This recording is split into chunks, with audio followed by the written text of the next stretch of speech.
ಯಾಕಂದ್ರೆ ನೀವು ಯಾವಾಗ್ಲೂ ಕೂಡ ಪೊಲೀಸ್ ಇಲಾಖೆಯೊಂದಿಗೆ ಒಳ್ಳೆಯ ಸಹಕಾರವನ್ನ ಕೊಟ್ಟಿರ್ತಾ ಇದ್ದೀರಾ. ಆ ಒಂದು ಸಹಕಾರದಿಂದಲೇ ಈ ದಿವಸ ನಾವು ಈ ರೀತಿ ನವೀಕರಣ ಮಾಡಿ ಕಟ್ಟಡವನ್ನ ಒಳ್ಳೆಯ ರೀತಿಯಾದಂತಹ ಸ್ವರೂಪವನ್ನ ಕೊಡ್ಲಿಕ್ಕೆ ಸಾಧ್ಯ ಆಗಿದೆ. ಸೊ ನಿಮ್ಮ ಈ ನಮ್ಮ ಒಂದು ಕಟ್ಟಡವನ್ನ ನವೀಕೃತಗೊಳಿಸಲು ಸಹಾಯ ಮಾಡಿದಂತಹ ಎಲ್ಲ ನಮ್ಮ ಸಾರ್ವಜನಿಕರಿಗೆ ಅಥವಾ CSR ಪ್ರೊವೈಡ್ ಮಾಡಿದಂತಹ ಬೇರೆ ಬೇರೆ ಯಾವುದೇ ರೀತಿಯಾದಂತಹ ಕಂಪನೀಸ್ ಅವರಬಹುದು, ಅವ್ರಿಗೆ ಕೂಡ ತುಂಬ ಹೃದಯದ ಧನ್ಯವಾದಗಳು.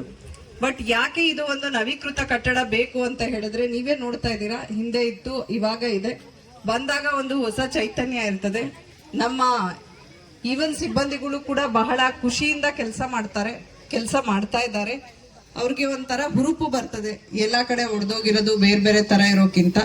ಬಟ್ ಇದೇ ತರ ಪ್ರತಿಯೊಬ್ಬ ಇನ್ಸ್ಪೆಕ್ಟರ್, ಪೊಲೀಸ್ ಅಧಿಕಾರಿ ಥಿಂಕ್ ಮಾಡಿದ್ರೆ ನಿಜವಾಗ್ಲೂ ನಾವು ಈ ತರ ಎಲ್ಲಾ ಠಾಣೆಗಳನ್ನ ಕೂಡ ಉನ್ನತೀಕರಣ ಮಾಡೋದ್ರಲ್ಲಿ ಏನು ದೊಡ್ಡ ವಿಷಯ ಇಲ್ಲ ಅನ್ನೋದನ್ನ ಸುನೀಲ್ ಅವರು ಇವತ್ತು ಸಾಧಿಸಿ ತೋರಿಸಿದ್ದಾರೆ. ನೀವೆಲ್ಲರ ಪರವಾಗಿ ಅವ್ರಿಗೆ ಒಂದು ಅಭಿನಂದನೆ ಹೇಳಬೇಕು. ಅದೇ ರೀತಿ ಇವ್ರನ್ನ ನೋಡಿ, ಈಗ ನಾವು ರೀಸೆಂಟ್ ಆಗಿ ಜಗಳೂರಲ್ಲಿ ಕೂಡ ಹೋದ್ ವರ್ಷ ಮಾಡಿದ್ವಿ, ಇವರು ಇಲ್ಲಿ ಮಾಡಿದ್ದಾರೆ. ಇದೇ ರೀತಿಯಾಗಿ ಬೇರೆಯವರು ಮಾಡಿದ್ರೆ ಕೂಡ ಅದೇ ಒಂದು ಮಾದರಿ, ಮತ್ತೆ ಸಾರ್ವಜನಿಕರಿಗೆ ಕೂಡ ಹೆಲ್ಪ್ ಆಗ್ತದೆ, ಕಟ್ಟಡಗಳು ಕೂಡ ಚೆನ್ನಾಗಿ ನವೀಕೃತಗೊಳ್ತವೆ. ಇದೇ ರೀತಿಯಾದಂತಹ ಸಹಕಾರ ನಿಮ್ಮಿಂದ ಬರ್ತಾ ಇರಬೇಕು. ಅದಲ್ಲದೆ ಈಗ ತಾನೇ ನಾವು ಎರಡು ರೀತಿಯಾದ ಒಂದು ನೋ ಯುವರ್ ಬೀಟ್ ಉದ್ದೇಶ ಏನು ಅಂತ ಪ್ರತಿಯೊಬ್ಬರಿಗೆ ಗೊತ್ತಿರಬಹುದು. ಬೀಟ್ ಉದ್ದೇಶ ಯಾಕೆ ಮಾಡಿರ್ತೀವಿ ಅಂದ್ರೆ, ಪೊಲೀಸ್ ಠಾಣೆಗೆ ಒಬ್ಬ ಠಾಣಾಧಿಕಾರಿ ಯಾವ ರೀತಿ ಇರ್ತಾರೆ ಅದೇ ರೀತಿ ನಿಮ್ಮ ಪ್ರತಿಯೊಬ್ಬ ಹಳ್ಳಿಗಳಿಗೆ ಕೂಡ ನಮ್ಮ ಠಾಣೆಯಿಂದ ಒಬ್ಬ ಸಿಬ್ಬಂದಿಯನ್ನ ಅದನ್ನ ಸೂಪರ್ವೈಸ್ ಮಾಡಕ್ಕೆ ASI PSI ಗಳನ್ನು ಕೂಡ ಹಾಕಿರ್ತೀವಿ. ಸೊ ಹಾಗಾಗಿ ಈ ದಿವಸ ಈ ಒಂದು ಹೊನ್ನಾಳಿ ಟೌನ್ ನಲ್ಲಿ ಎಷ್ಟು ಬೀಟ್ ಬರ್ತದೆ ಏನು ಅಂತ ಅದ್ರ ಮಾಹಿತಿ, ಅದಲ್ಲದೆ ಯಾರ್ಯಾರು ಯಾವ್ಯಾವ ಬೀಟ್ ನಲ್ಲಿ ಇದ್ದಾರೆ ಅಂತ ಕೂಡ ಮಾಹಿತಿಯನ್ನ ಹಾಕಿದ್ದೇವೆ. ದಯವಿಟ್ಟು ಈ ಒಂದು ಬೀಟ್ ಅಲ್ಲಿ ಹೆಚ್ಚಿನದಾಗಿ ನೀವು ಮೆಂಬರ್ಸ್ ಆಗ್ಬೇಕು. ಮೆಂಬರ್ಸ್ ಯಾರನ್ನ ಮಾಡ್ತಾ ಇದೀವಿ ಅಂದ್ರೆ, ಯಾವುದೇ ಒಂದು ಹಳ್ಳಿಯ ಜವಾಬ್ದಾರಿಯುತ ನಾಗರಿಕರಾಗಿದ್ರೆ ಸಾಕು, ನಾವು ಯಾವುದೇ ರೀತಿಯಾದಂತಹ ಸ್ಥಾನಮಾನ ಅಲ್ಲಿ ಅವಶ್ಯಕತೆ ಇರೋದಿಲ್ಲ. ನೀವು ಕೂಡ ಪೊಲೀಸ್ ಇಲಾಖೆಯೊಂದಿಗೆ ಕೈ ಜೋಡಿಸಿದ್ರೆ ಇನ್ನೂ ಚೆನ್ನಾಗಿ ಕೆಲಸ ಮಾಡ್ಲಿಕ್ಕೆ ಆಗ್ತದೆ. ನಮ್ಮ ಸಿಬ್ಬಂದಿಗಳು ರೆಗ್ಯುಲರ್ ಆಗಿ ಮಂತ್ಲಿ 2 ಸಲ, ಆಗ್ಲಿಲ್ಲ ಅಂದ್ರೆ ಮಿನಿಮಮ್ ಆಗಿ 1 ಸಲ ಕೂಡ ಆ ಹಳ್ಳಿಯನ್ನ ಭೇಟಿ ಮಾಡ್ಬೇಕು ಅಂತ ಹೇಳಿರ್ತೀವಿ.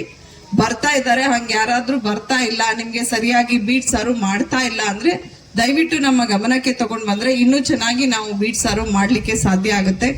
ನಾನು ಯಾವ ಕಡೆ ಹೋದ್ರೆ ಕೂಡ ನಾನು ಸೆರೆ ಹಿಡಿತೀನಿ ಅಂತ. ಹಾಗಾಗಿ ನೀವು ಆ ಒಂದು ನಿಟ್ಟಿನಲ್ಲಿ ಕೂಡ ಯೋಚನೆ ಮಾಡ್ಬೇಕು. ಅದಲ್ಲದೆ ನಮ್ಮಲ್ಲಿ ತುಂಬಾ ಇಲ್ಲಿ ಯೂತ್ಸ್ ಇದ್ದಾರೆ. ಆ ಯೂತ್ಸ್ಗೆ ಹೇಳೋದೇನಂದ್ರೆ, ಯಾರು ಕೂಡ ಬ್ಯಾಡ್ ಹ್ಯಾಬಿಟ್ಸ್ ಗಳಿಗೆ ಹೋಗ್ಬಾರ್ದು. ಕುಡಿಯೋದಾಗ್ಲಿ, ಗ್ಯಾಮ್ಲಿಂಗ್ ಆಗಬಹುದು, ಅಥವಾ ಗಾಂಜಾ ರಿಲೇಟೆಡ್ ಆಗಿರ್ಬೋದು. ಈಗ IPL ನಡೀತಾ ಇದೆ, ಬೆಟ್ಟಿಂಗ್ ಆಗ್ತಾ ಇರ್ಬೋದು. ನಮಗೆ ಕೆಲವು ಕಳ್ಳತನ ಪ್ರಕರಣಗಳನ್ನ ನೋಡಿದಾಗ ಅವರು IPL ಬೆಟ್ಟಿಂಗ್ ಆಡಿ ಅದು ಹೋದಾದ್ಮೇಲೆ ಈ ತರ ಮಾಡ್ತಾ ಇದ್ದಾರೆ. ತಾವು ಆತರ ಏನಾದ್ರೂ ಇದ್ರೆ ಖಂಡಿತ ಮಾಹಿತಿ ಕೊಡಿ. ಅದನ್ನು ಕೂಡ ನಾವು ತಡೆಗಟ್ಟುವ ನಿಟ್ಟಿನಲ್ಲಿ, ಕೇಸಸ್ ಅನ್ನ ಮಾಡುವ ನಿಟ್ಟಿನಲ್ಲಿ ಕೂಡ ಎಲ್ಲಾ ಕೆಲಸವನ್ನ ಮಾಡ್ತಾ ಇದ್ದಾರೆ. ಸೊ ಈ ಒಂದು ದಿವಸದ ಕಾರ್ಯಕ್ರಮ ತುಂಬಾ ಅಚ್ಚುಕಟ್ಟಾಗಿ ಮೂಡ್ ಬಂದಿದೆ.